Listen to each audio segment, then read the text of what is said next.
Rreshtet e dendura dhe temperaturat e ulta kanë vështirësuar ndjeshëm jetën në zonat rurale. Në Valare, blegtori Pilo Fuqi sfidon çdo ditë modin e ashpër për të kujdesur për rreth 200 krerë bagëti të imta, duke e kthyer këtë periudhë në një betejë të vazhdueshme për mbijetesë.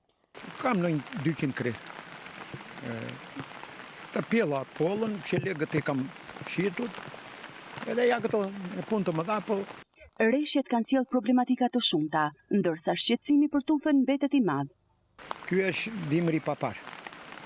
Që i pa parashikuar, toka dan po mbytën njërë të tëra. S'kan ku të kullosin dhe. I ushqejmë brenda me bazë ushqimore që kemi. Vetëm ato. Zarar deri tani s'kemi patur, po sa vete koha bën akoma më keq.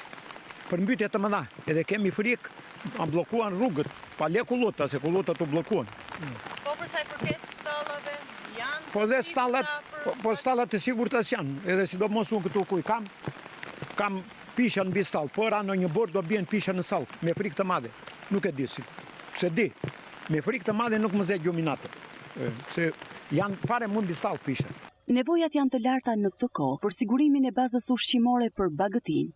Nuk e kishim parashikuar që të idhim në këto kohë, bazë ushqimore, se kemi filluar dhe nga i dimri parë që kaluaj, filluam që ajere, e kupton? Edhe të vishësuar jemi, nuk e di se si dojë.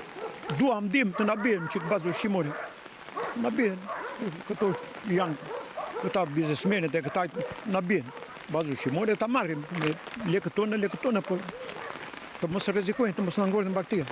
Pavarësisht modit të ashpër, blegtor si Pilo Fuqi vijojnë punën e përditshme për të mbajtur tufat e tyre. Për ta, sfidat janë të shumta, ndërsa shpresa mbetet te përmirësimi kushteve atmosferike edhe mbështetja e instancave përgjegjëse.